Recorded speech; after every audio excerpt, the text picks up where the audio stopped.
UP में इस वक्त सीएम योगी अखिलेश पर भारी दिख रहे हैं क्योंकि उपचुनाव योगी ने जीता और उधर अखिलेश राहुल गांधी की दोस्ती जो है उसमें भी कुछ बात बिगड़ गई है। लेकिन अचानक अखिलेश ने ऐसी बात कह दी जिससे योगी चौंक जाएंगे। 2027 की तैयारी और कांग्रेस से गठबंधन के बारे में अखिलेश ने कह दिया कि उपचुनाव में कांग्रेस को सीट न देना वो हमारी रणनीति थी। 2027 में समाजवादी पार्टी और कांग्रेस साथ में चुनाव लड़ेगी। अभी तो हम दोनों साथ ही हैं। हम रास्ते जो है नए खोजने वाले लोग हैं, कोई नई रणनीति बनाई जाएगी। योगी के खिलाफ 2027 में अखिलेश नई रणनीति बना रहे हैं। अखिलेश का फोकस यूपी पर है और इंडिया गठबंधन को लेकर जो टकराव चल रहा है उसमें अखिलेश यूपी को टारगेट को लेकर कहीं से भटके नहीं है। ये बात अखिलेश ने एक इंटरव्यू में क्लियर कर दी। अखिलेश ने कहा कि मैं इंडिया गठबंधन की दावेदारी नहीं करता, मैं किसी और के लिए बोलता हूं, अपने लिए नहीं बोलता। हमारे लिए यूपी महत्वपूर्ण है। हम इतने बड़े नेता नहीं हैं कि पूरे देश में चले जाएं।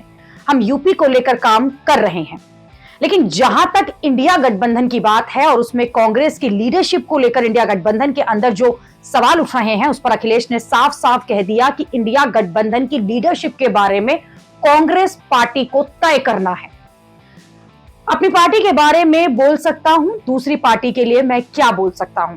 इंडिया गठबंधन में टकराव में मोदी योगी बहुत खुश होंगे क्योंकि कहीं पर ममता बनर्जी और कांग्रेस भिड़े हैं तो कहीं पर अखिलेश की पार्टी और कांग्रेस में जो टकराव है वो दिख रहा है।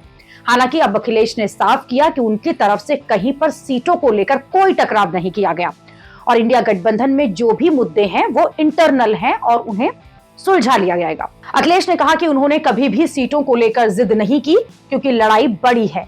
महाराष्ट्र में बहुत बड़ी लिस्ट नहीं थी इसलिए सहयोगियों ने साथ नहीं दिया।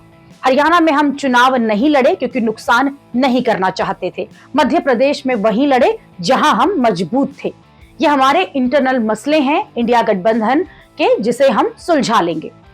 इंडिया गठबंधन को हरियाणा महाराष्ट्र की हार से बड़ा झटका लगा है। अभी आगे दिल्ली में चुनाव है, फिर बिहार में 2025 के आखिर में चुनाव है और यहां इंडिया गठबंधन को जीत मिली तो 2027 में जो यूपी का चुनाव है उस मुकाबले में मोदी और योगी के लिए आसान नहीं होगा।